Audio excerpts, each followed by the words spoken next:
Video शुरू करने से पहले आपको बता दें कि यदि अभी तक आपने हमारे चैनल को सब्सक्राइब नहीं किया है तो अभी कर लें और साथ में नोटिफिकेशन घंटी को भी दबाएं ताकि हमारी वीडियो सबसे पहले आप तक पहुंच सके। बंधुओं, आज मैं आपको निज धर्म के 7वें सूत्र की दो बहुत ही महत्वपूर्ण बातें बताने जा रहा हूं। इन्हें यदि आप ठीक से समझ गए और इन्हें आपने जीवन में उतार लिया तो बहुत सी मुश्किलों का हल आसानी से हो सकता है। ये सूत्र कहता है कि मनुष्य को अपनी गलती और पराजय इन दोनों को स्वीकार कर लेना चाहिए ताकि आप दोबारा कोई गलती न करो। और यदि आपकी कहीं हार हुई है, पराजय हुई है और आप उसे विजय में बदलना चाहते हैं, जीत चाहते हैं, तो पहले आपको पराजय को स्वीकार करना पड़ेगा। बंधुओं, होता क्या है, ज्यादातर लोग पराजय को स्वीकार नहीं कर पाते और यही उनकी कमजोरी होती है। जरा सोचो, पहले ही हमारे जीवन में संतोष की बड़ी कमी है और असंतोष की मात्रा ज्यादा है। इसे ठीक से समझिए। आदमी कई बार बड़े बड़े सपने देखता है, सपने बड़े होते हैं और उतनी क्षमता नहीं होती, इसलिए हार हो जाती है और हार को ठीक से आदमी स्वीकार भी नहीं करता। निज धर्म कहता है ये जिंदगी एक प्रवाह है, इसमें आपने रुकना नहीं है, ठहरना नहीं है। ये जीवन एक यात्रा है, इसमें तरह तरह के पड़ाव आते हैं, मंजिल कहीं भी नहीं है। मंजिल तो बंधुओं जीवन के पार परमात्मा में है।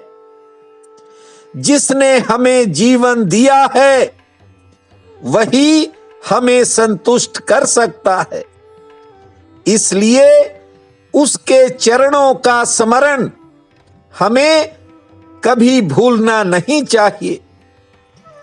काफी दिनों के बाद आज मैं कमेंट बॉक्स को खंगाल रहा था, मैंने राधा पटेल का एक कमेंट देखा।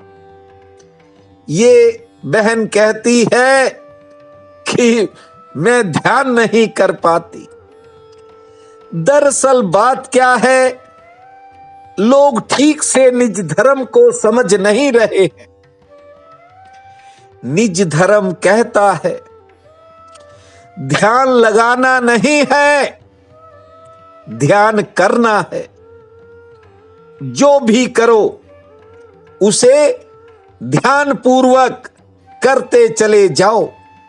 मनुष्य गलती का पुतला है, गलतियां होती रहती हैं, कुछ बातें स्वाभाविक भी होती हैं, लेकिन जहां हम असंतुष्ट हुए तो जीवन जो देने वाला था वह भी उसे छीन लेता है।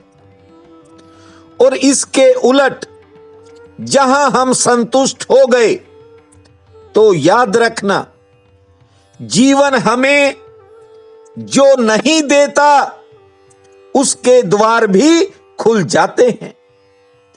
जीवन में सुरक्षा का मोह रखना भी ठीक नहीं है। बंधुओं, सच्चाई तो ये है कि केवल मृत्यु ही सुरक्षित हो सकती है, जीवन तो असुरक्षित ही होगा।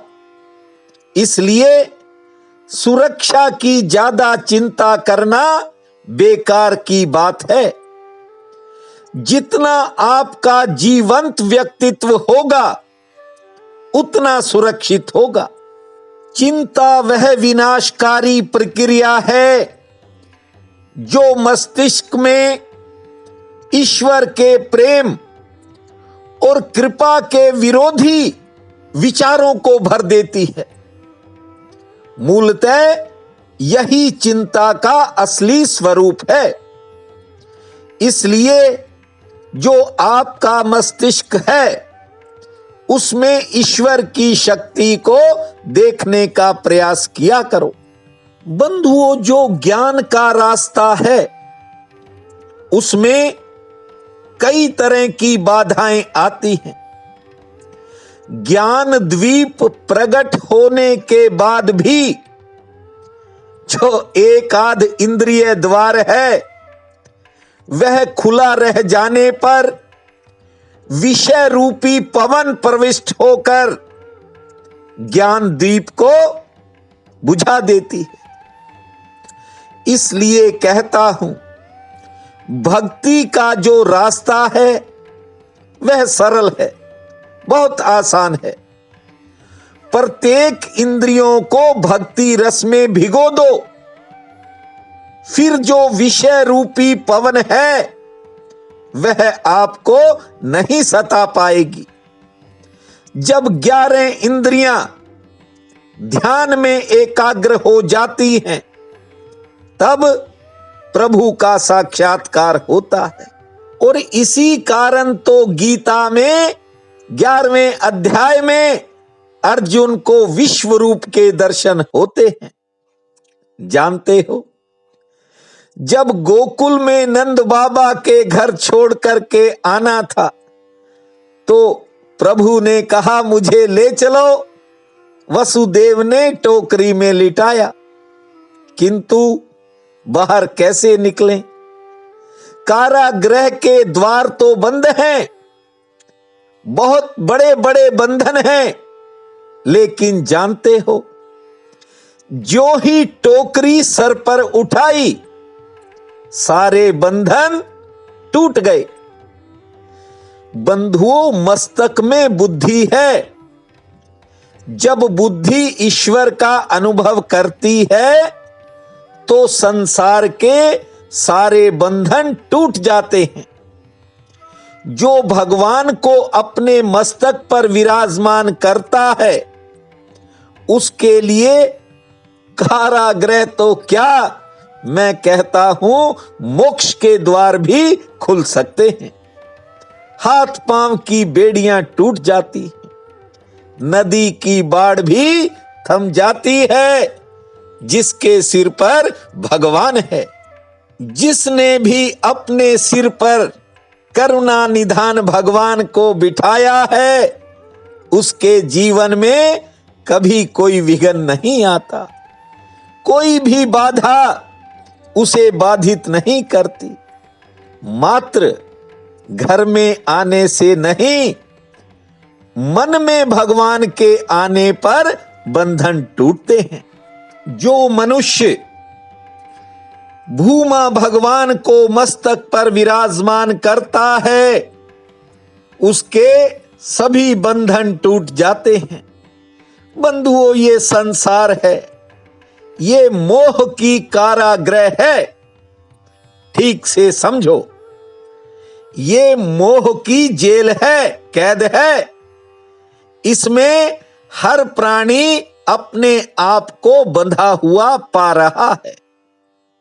लेकिन जो कोई भी परमात्मा को, करुणा निधान भगवान को मस्तक पर विराजमान कर लेगा उसके लिए कोई कठिनाई इस दुनिया में नहीं होगी। वासुदेव जी जब कारागृह से बाहर आए, शेषनाग के रूप में बाल कृष्ण भगवान पर छत्र धारण किया है, बरसात की एक बूंद भगवान पर न आए। कहते हैं यमुना जी को भी बड़ा आनंद हुआ था, दर्शन से तो तृप्त नहीं हो पा रही थी। हालात ये बन गए कि यमुना जी ऊपर उठ रही हैं और वासुदेव जी के नाक तक पानी आ पहुंचा है। जानते हो, लीलाधारी भगवान श्री कृष्ण ने उसी समय देखा कि यमुना का जल बढ़ रहा है।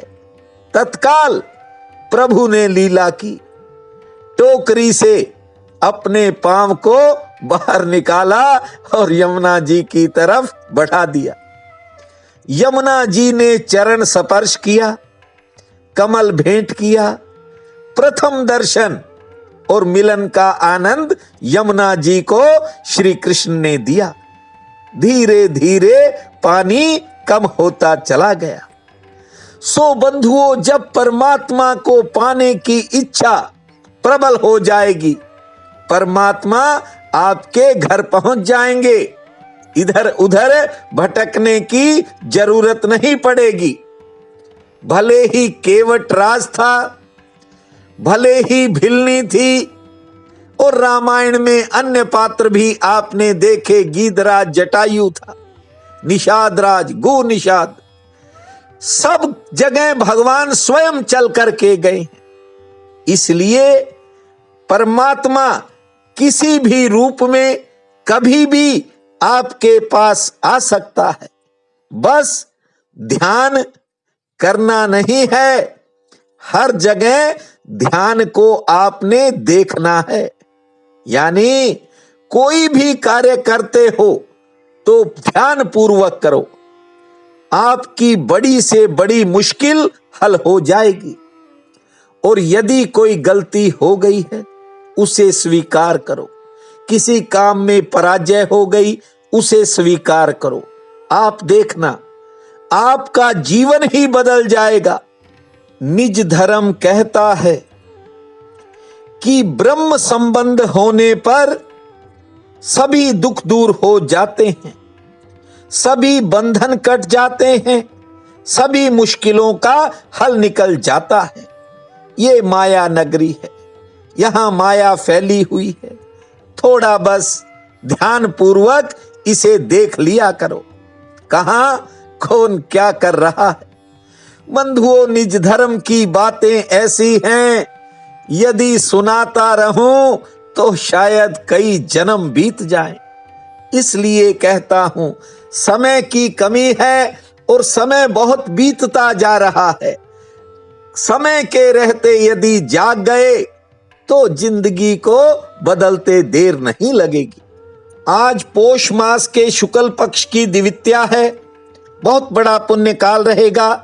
उठते ही धरती मां को प्रणाम करना, 2 बार लंबी श्वास लेने के बाद 9 बार ताली बजाना और 3 कदम पूर्व दिशा में चलना। 2 पौधों में थोड़ा थोड़ा जल देना, सूर्य नारायण भगवान को मीठा जल अर्पित करना। दोपहर में 2 रोटी किसी पशु को खिलाना और दिनचर्या शुरू करने से पहले भगवती के चरणों में लाल या सफेद रंग के पुष्प अर्पित करना। संध्या के समय जगदम्बा के सम्मुख ज्योत जलाना। जय जय जननी जय मां भूमा, जय जय जननी जय मां भूमा, इस महामंत्र को जपना समय भाग्यशाली रहेगा। प्रिय बंधुओं व मातृदेवी शक्तियों, आज 15 जनवरी दिन शुक्रवार है। आप सबको मेरा नमस्कार है और आज का राशिफल इस प्रकार है।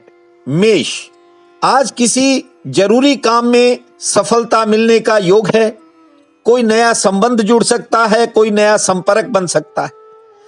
कार्य क्षेत्र में थोड़ी व्यस्तता ज्यादा रह सकती है, से ठीक रहेगी और कोई रुका हुआ काम भी गति पकड़ेगा। वृषभ, आज किसी महत्वपूर्ण काम में आपको प्रतीक्षा करनी पड़ेगी, लेकिन सफलता का योग है। कारोबार से मध्यम श्रेणी का लाभ मिलेगा। मन में थोड़ी बेचैनी रह सकती है। और किसी सहयोगी के साथ विवाद या मनमुटाव हो सकता है, धैर्य से काम लेना होगा। मिथुन, आज किसी करीबी के सहयोग से आपकी पुरानी समस्या हल होने का योग है। घर के कामों में, परिवार संबंधी कामों में थोड़े बहुत नए खर्च हो सकते हैं। आमदन के लिए दिन ठीक रहेगा और आज किसी करीबी के साथ मिलन हो सकता है, आमदन ठीक होगी। करेक्ट। रोजगार से आज आपको मध्यम श्रेणी का लाभ मिलेगा। स्वास्थ्य पक्ष भी आज कुछ नरम है, लेकिन आज आलस्य मत करना, कोई बड़ा काम बन सकता है। किसी पर ज्यादा भरोसा करने की बजाय आगे बढ़ना, दिन भाग्यशाली है। सिंह, आज रुके हुए किसी काम में तेजी आ सकती है। कारोबारी सितारे दिन भर पक्ष में रहेंगे। यात्रा थोड़ी बहुत कहीं हो सकती है। घरेलू मोर्चे पर थोड़ा बहुत खर्च भी बढ़ेगा और हां, आज कोई अपना आपको याद आएगा। कन्या, आमदन के लिए आज का दिन ठीक रहेगा। आलस्य के प्रति सचेत रहें, किसी काम में लापरवाही मत करें। आमदन का कोई नया जरिया भी मिल सकता है और मेहमान भी आ सकते हैं। तुला, कारोबारी सितारे ठीक हैं, आमदन ठीक होगी, थोड़ी बहुत यात्रा हो सकती है। हाँ, खान पान के प्रति सचेत रहें और किसी करीबी मित्र या रिश्तेदार के निजी काम में हस्तक्षेप से बचें, अन्यथा मनमुटाव बन सकता है। वृश्चिक, सुखद भविष्य का मार्ग प्रशस्त होगा। समाज में आज मान सम्मान मिलेगा और आज कोई निजी चिंता भी दूर हो सकती है। सेहत के लिए भी समय ठीक रहेगा, आमदन भी ठीक होगी। धनु, परिवार में किसी बात को लेकर कहासुनी हो सकती है या मतभेद हो सकते हैं।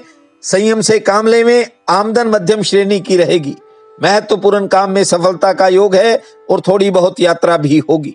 मकर, किसी करीबी के साथ मिलन का दिन बनेगा। व्यापारिक कामों में कोई कठिनाई सामने आ सकती है। दोपहर बाद समय बदलेगा, आमदन ठीक होगी। कानून व जमीन से जुड़े किसी काम में राहत मिलेगी। कुंभ, महत्वपूर्ण काम आज आपके सफलता की तरफ बढ़ेंगे। कारोबार में थोड़ा उतार चढ़ाव रहेगा। किसी करीबी के प्रति आपका आकर्षण बढ़ सकता है। यात्रा में और खान पान में सचेत रहना आपके हित में होगा। मीन, किसी बिगड़े काम में सुधार का संकेत है। नौकरी पेशा लोगों पर काम का दबाव रह सकता है। सेहत पक्ष ठीक है। संतान संबंधी कामों में सफलता मिलेगी और गृहस्थ में कोई नया सुख साधन बन सकता है। आज का ये दिन आप सबके लिए अति शुभ फलदायी हो, यही मेरी कामना है। आप सबका बहुत बहुत धन्यवाद।